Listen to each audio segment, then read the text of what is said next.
আজকে আমরা কথা বলবো ভুল ভুলাইয়া 3 নিয়ে। ভুল ভুলাইয়া 3 হচ্ছে ভুল ভুলাইয়া ফ্র্যাঞ্চাইজের তৃতীয় মুভি। আর এই মুভিটি হরর কমেডি এবং খুবই জনপ্রিয় একটি বলিউডের ছবি। তাহলে চলুন আর দেরি না করে শুরু করি আজকের গল্প। আর অবশ্যই আমার ভিডিও যদি ভালো লেগে থাকে তাহলে সাবস্ক্রাইব করবেন এবং আপনার মূল্যবান মতামত কমেন্ট বক্সে জানিয়ে দিবেন। শুরু করছি আজকের ভিডিও।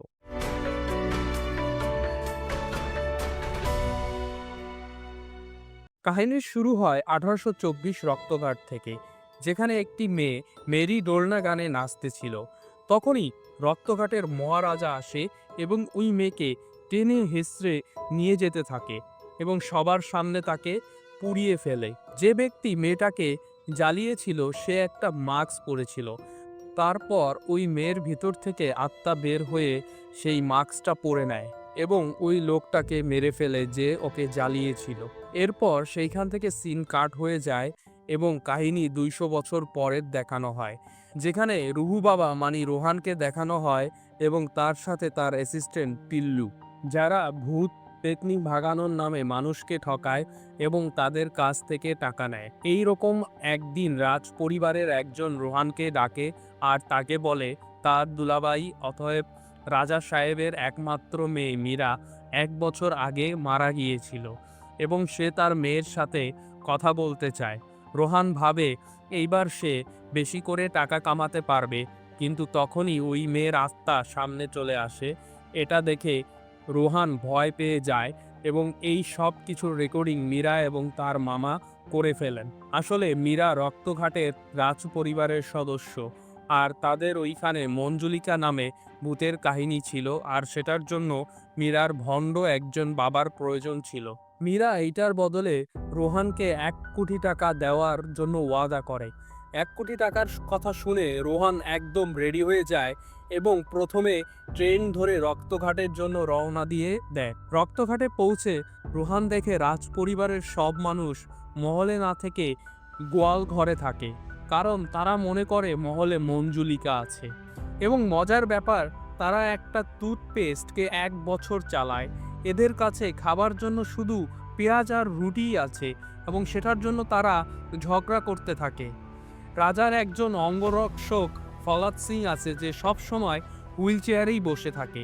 এই সব দেখে রোহান বুঝে ফেলে যে এরা সবাই 1 নম্বর ফকির মানুষ। রোহান মীরাকে জিজ্ঞেস করে যে মীরা রোহানকে 1 কোটি টাকা কিভাবে দিবে। মীরা ওকে বলে যে তুমি এটার উত্তর আজকে রাতেই পেয়ে যাবে। রাতের সময় মীরা রোহানকে মহলে নিয়ে যায় এবং সেখানে তাদের দেখা রাজপুরোহিতের সাথে হয়। রাজপুরোহিত রোহানকে দেখে রাজা বলে সম্বোধন করে। রাজপুরোহিত রোহানকে রক্তঘাটের ইতিহাস বলে। আসলে অনেক বছর আগের কথা। রক্তঘাটের মহারাজার একটা মেয়ে ছিল যার নাম ছিল মঞ্জুলিকা। সে নাচ ও অস্ত্র ব্যবহারে পারদর্শী ছিল। যেহেতু মহারাজার কোনো ছেলে ছিল না, সেই তো মঞ্জুলিকাই ভেবেছিল যে রাজ্যের পরের উত্তরাধিকারী সেই হবে। কিন্তু কিছু সময় পর মহারাজের এক দাসীর কোলে ছেলে সন্তানের জন্ম হয়, যার নাম ছিল দেবেন্দ্রনাথ। মঞ্জুলিকা দেবেন্দ্রনাথকে ঈর্ষা করত। তার মনে হচ্ছিল রাজগদি তার হাত থেকে চলে যাবে, এবং সেটাই হয়েছিল। রাজা দেবেন্দ্রনাথকে পরের উত্তরাধিকারী ঘোষণা করে দেয়। সুযোগ পেয়েই মঞ্জুলিকা দেবেন্দ্রনাথকে মেরে ফেলে। যখন এই কথা রাজা জানতে পারে, তখন রাজা সবার সামনে মঞ্জুলিকাকে জীবন্ত পুড়িয়ে ফেলে। তো এমন হতে পারে মুভির প্রথমে যাকে পুড়িয়েছিল সেটা মঞ্জুলিকা। তারপর থেকেই মঞ্জুলিকার আত্মা এই মহলে ঘুরতে থাকে আর মঞ্জুলিকা রাজাকে মেরে ফেলে। এরপর রাজপুরোহিতের পূর্বপুরুষরা এই মহলে মহায়ুগ করে মঞ্জুলিকাকে সর্বদার জন্য একটি রুমে বন্ধ করে দেয়, যেটার মধ্যে ভৈরব কবচ লাগানো হয়। আসলে ভৈরব কবচ মঞ্জুলিকাকে আটকাতে পারে কিন্তু মারতে পারবে না। মঞ্জুলিকাকে শুধু রাজপরিবারের কেউই মারতে পারবে, তাও দুর্গাষ্টমীর দিন। আর রাজপুরোহিতের কাছে লাগে রোহান দেবেন্দ্রনাথের পূর্ণ জনম, সে মঞ্জুলিকার সর্বনাশ করার জন্য এসেছে। এই সব জানার পর রোহানের সাথে আজব কিছু ঘটনা ঘটে। তাকে তো শুধু এইখানে আনা হয়েছিল সে দুর্গাষ্টমীর দিন মঞ্জুলিকাকে ভাগানোর জন্য নাটক করবে, এবং এটার কারণে তারা এই মহল 100 কোটি টাকায় বেচতে পারবে এবং যার থেকে 1 কোটি টাকা তারা রোহানকে দিবে। পরের দিন রুহু বাবা মানে রোহানের রাজ্য অভিষেক হয়, কারণ গ্রামবাসী রোহানকে দেবেন্দ্রনাথের পূর্ণজন্ম ভাবছিল। তখনই এই অনুষ্ঠানের মধ্যে বাধা দিতে আসে বড় পণ্ডিত, ছোট পণ্ডিত আর পণ্ডিতাইন। এই তিনজন সবাইকে বলে সে কোনো রাজকুমার নয়, একজন ধোঁকাবাজ। তখন রোহান তাদের কথার জালে ফেলে তাদের তার কাজের লোক বানিয়ে ফেলেন। তারপর আমরা জানতে পারি রোহান এবং মীরা দুইজন দুইজনকে পছন্দ করে। গ্রামে দুর্গাপূজার সময় ছিল, তখনই মঞ্জুলিকাকে আটকিয়ে রাখা দরজা খুলে যায় এবং পরের দিনেই মল্লিকা আসে। সে সবাইকে বলে সে হেরিটেজের জন্য কাজ করে এবং সে এই মহল রেনোভেশন করার জন্য আসছে। আসলে রেনোভেশন করার জন্য কৌশিকজিকে আসার কথা ছিল, কিন্তু মল্লিকা বলে কৌশিকজি লম্বা ছুটিতে গেছে, তাই সে আসতে পারেনি। মল্লিকা মহলে আসার পর থেকে আজব জিনিস হচ্ছিল। রোহান খারাপ স্বপ্ন দেখছিল, রাজকুমারের ছবি পুড়ে গিয়েছিল এবং রেডিও থেকে মঞ্জুলিকার আওয়াজ শুনতে পারছিল। রোহান তখন মঞ্জুলিকার রুম থেকে একজন ভয়ঙ্কর মহিলাকে দেখতে পায়। তাকে মল্লিকা ধরে ফেলে। এই ভয়ঙ্কর মহিলা আর কেউ না, পণ্ডিতাইন ছিল। মহলে এখন পর্যন্ত যেসব ঘটনা ঘটেছে তার সবগুলোই এই তারা তিনজন মিলে করেছিল। আসলে তারা তিনজন হলদিঘাটি থেকে ছিল, কিন্তু সেখানে তুফান আর বন্যা হওয়ার কারণে ওইখান থেকে ভেগে রক্তঘাত চলে আসে, যেখানে থাকার জন্য তাদের এই ভুতুরে মহল পেয়ে যায়। তারা যখন এই মহলে এসেছিল তখন মঞ্জুলিকার রুমের দরজা খোলাই ছিল এবং তারা এই রুমেই থাকতো, কিন্তু রোহান আসার কারণে তাদের রহস্য ফাঁস হয়ে যেত। এর জন্য তারা ভয় দেখিয়ে রোহানকে ভাগিয়ে দিতে চেয়েছিল। তো এখন রোহান সব বুঝে ফেলে এই মহলে মঞ্জুলিকার ভূত বলে কিছুই নেই। এই জন্য রোহান সিদ্ধান্ত নেয় যে দুর্গা অষ্টমীর আগেই গ্রামবাসীর সামনে প্রমাণ করে দিবে যে মঞ্জুলিকাকে সে ভাগিয়ে দিয়েছে। এর জন্য সে মল্লিকাকে বলে মঞ্জুলিকার অ্যাক্টিং করার জন্য। এর জন্য মল্লিকা রাজিও হয়ে যায়। এর পরের দিন মল্লিকা দরজার পিছন থেকে মঞ্জুলিকার অভিনয় করে, কিন্তু মল্লিকার অ্যাক্টিং দেখে রোহান ভয় পেয়ে যায়, কারণ মল্লিকাকে দেখে লাগছিল মল্লিকাই মঞ্জুলিকা। তখন পুরোহিত আসে আর রোহানকে বলে তুমি জানো না তুমি কি করে ফেলেছ, কিন্তু রোহান পুরোহিতকে সিরিয়াসলি নেয় না। তখনই তাদের মহলের নিচে আরও একটি বন্ধ রুম পায়। এটার মধ্যেও একটা দরজা ছিল এবং যেখানে ভৈরব কবচ লাগানো ছিল। এই সব দেখে পুরোহিত রোহানকে বলে এই দরজাটা দুর্গা অষ্টমীর আগে কোনোভাবেই খুলবে না। তার মধ্যে আমি লাইব্রেরিতে যেয়ে এই দরজার পিছনের রাজ জেনে আসি। কিন্তু রোহান কারো কথা না শুনে এই দরজাটা খুলে ফেলে, আর দরজা খোলার পরেই সব কাক মহলের উপরে চলে আসে। পুরোহিত এই সব দেখে অনেক রাগ হয় আর বলে এই মহলে একটি নয় দুটি মঞ্জুলিকা। আসলে রাজার দুইজন মেয়ে ছিল, একজন মঞ্জুলিকা আর একজন অঞ্জলিকা। এই সময় মাধুরী দীক্ষিতের ক্যারেক্টারকে দেখানো হয়, সে মহলের দিকে এগিয়ে আসছিল। তখনই পাস্টের কাহিনী দেখানো হয়, যেখানে রাজা এই ঘোষণা করে যে তার উত্তরাধিকারী দুই বোনের মধ্যে কেউই না হয়ে দেবেন্দ্রনাথ হবে। তখন এই দুই বোন ভাইয়ের জন্য রক্ত পিপাসী হয়ে যায়। তখন এই সিন কাট হয়ে বর্তমান সময়ে চলে আসে। সেখানে মাধুরী দীক্ষিত নিজেকে সূর্যাগার কি রানী মন্দিরা দেবী হিসেবে পরিচয় দেয় আর রোহানকে বলে সে এই মহলকে কিনতে চায়।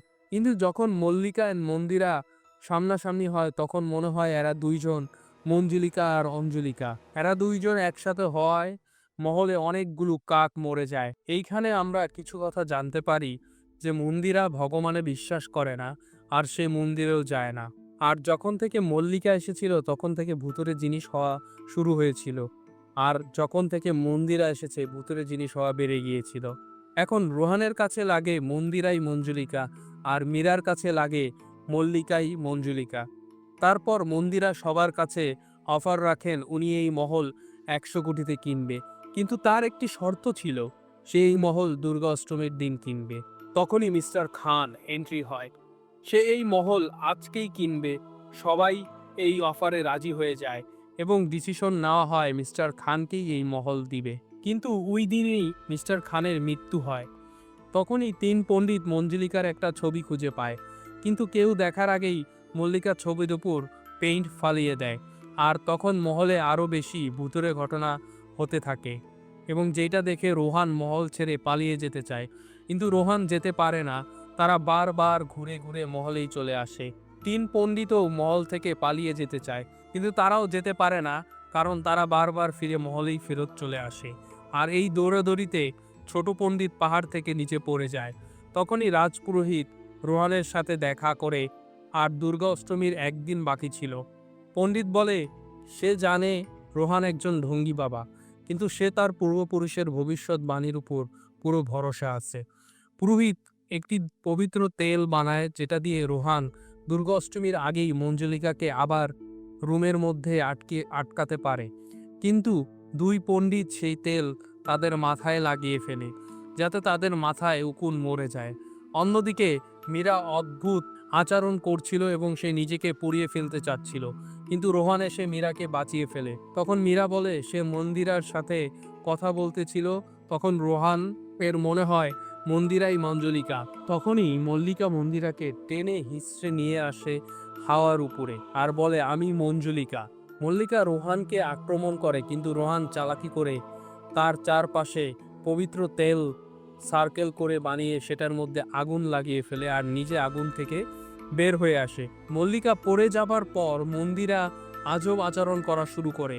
মন্দিরা রোহানকে বলে সে ভুল মঞ্জুলিকাকে পুড়িয়ে ফেলেছে। এতটুকু বলে সে সবাইকে মারতে শুরু করে। সবাই কনফিউজড হয়ে গেছে যে আসল মঞ্জুলিকাকে। তখন তারা দুজনেই বলে আমাদের 2 জনের মধ্যে কেউই মঞ্জুলিকা নয়। এরপর আসল মঞ্জুলিকা সবার সামনে আসে, আর সে আর কেউ নয়, সে রাজকুমার দেবেন্দ্রনাথ ছিল। আসলে সে ছেলের রূপে মেয়ে ছিল, তার মধ্যে ছেলেদের মতন কোনো ফিলিং ছিল না, এবং ও লুকিয়ে লুকিয়ে নাচ গান করত। এক রাতে তারা 2 বোন তাকে ধরে ফেলে, আর ওর 2 বোন ওকে নাচার জন্য বলে আর তারা গান গাইবে। কিন্তু তখনই মঞ্জুলিকা তার বাবাকে ডেকে নিয়ে আসে এবং তার বাবা নিজের চোখের সবকিছু দেখে। যাকে সিংহাসন দিতে চাচ্ছিল সে তো ভিতর থেকে একজন মেয়ে। তখনই ছবির প্রথম সিন আসে, যেখানে একজন মেয়েকে জীবন্ত পুড়িয়ে ফেলা হচ্ছিল। আসলে সে আর কেউ না, দেবেন্দ্রনাথ ছিল। তার মানে হচ্ছে মঞ্জুলিকা কখনো ছিলই না, কিন্তু রাজার জন্য এটা একটি অপমানজনক কথা ছিল। এর জন্য রাজা তার 2 মেয়েকেই রাজ্য থেকে বের করে দেয়, কারণ সিংহাসনের লোভে তারা তাদের ভাইকে অসম্মান করেছিল। এই কথা তারা রাজাকে পার্সোনালিও বলতে পারত। এখন দেবেন্দ্রনাথের আত্মা নিজের বাবা আর বাকি সৈন্যদের মেরে ফেলেছিল, কিন্তু পুরোহিত আর তার দল মিলে ওকে দরজার পিছনে বন্ধ করে দেয়, আর সেই দরজাকে দেয়াল দিয়েও ঢেকে দেওয়া হয়, যাতে কোনোভাবেই আসল দেবেন্দ্রনাথ পর্যন্ত কেউ না পৌঁছাইতে পারে। অন্যদিকে অঞ্জলিকাকে ইতিহাস থেকে মুছে ফেলা হয়। সব জায়গায় গুজব ছড়িয়ে দেওয়া হয়েছিল যে দেবেন্দ্রনাথকে মঞ্জুলিকা মেরেছে, আর এর জন্য মঞ্জুলিকাকে পুড়িয়ে মেরে ফেলা হয়েছে, আর ওর আত্মা মহলে ঘুরছে, তাই তাকে এই দরজার পিছনে বন্ধ করে রাখা হয়েছে। আসল আত্মা দেবেন্দ্রনাথের ছিল। সবশেষে রোহানের হাত থেকে পবিত্র তেল নিয়ে ছড়িয়ে দেওয়া হয় এবং সবকিছু পুড়িয়ে ফেলতে চায় দেবেন্দ্রনাথের আত্মা, কিন্তু সে নিজেই ওই পবিত্র তেলের সার্কেলে পড়ে যায় এবং তার মধ্যে আটকে যায়। পুরোহিত বলে আসলে মঞ্জুলিকা আর অঞ্জলিকারই পুনর্জন্ম হয়েছে, রোহানের না। প্রথম থেকেই দেবেন্দ্রনাথের আত্মা মন্দিরা আর মল্লিকার ভেতরে ঢুকে এই সব কিছু করেছিল। সে চাইলেই তাদের মেরে ফেলতে পারত, কিন্তু সে এত সহজভাবে মারতে চাচ্ছিল না। যখন থেকে দরজা খুলেছে, তারপর যত ভূতরে কাজ হয়েছে তা সব দেবেন্দ্রনাথ করেছে। সবাই মন্দিরা আর মল্লিকাকে দেবেন্দ্রনাথকে পুড়িয়ে ফেলতে বলে, কিন্তু 2 বোন তাদের আগের ভুল রিপিট করতে চায় না, আর 2 বোন তার ভাইয়ের কাছে মাপ চায় আর বলে যদি সে চায় তাহলে তাদেরকে মেরে ফেলতে পারে আর বাকি সবাইকে যেন ছেড়ে দেয়। এই সব শুনে দেবেন্দ্রনাথের মন গলে যায়, কারণ সে সব সময় তার বোনদের কাছ থেকে ভালোবাসা চেয়েছিল। আর শেষে মেশ তার চোখের পানির সাথে তার রাগ শান্ত হয়ে যায়। ফাইনালি সে মুক্তি পেয়ে যায়। মুক্তির ইন্ডে আমরা জানতে পারি মল্লিকা কৌশিকজিকে মারেনি, সে সত্যি সত্যি গোয়া ছুটিতে গেছে। আর মন্দিরা বলে তার আসল নাম মন্দিরাই না, সে অন্য একটা কাজে এখানে আসে আর মহলে এসে হারিয়ে যায়। আসলে তারও পূর্ণজন্ম এই মহলের সাথে জড়িত, আর তার আসল নাম হলো এসিপি রাথোর। সেই এসিপি রাথোর যে রোহানকে খুঁজছে ধরার জন্য। আর এর সাথেই ভুল ভুলাইয়া 3 শেষ হয়ে যায়। তো আজকের এই গল্প ছিল এই পর্যন্তই। যদি সবার কাছে আমার এই গল্প ভালো লেগে থাকে তাহলে অবশ্যই সাবস্ক্রাইব করবেন এবং আপনার মহামূল্যবান মতামতটি কমেন্ট বক্সে জানিয়ে দিন। আর আপনাদের কোনো সাজেশন থাকলে সেটিও জানিয়ে দিন। আবারও দেখা হবে নতুন কোনো ভিডিওতে। সে পর্যন্ত সবাই ভালো থাকবেন। ধন্যবাদ।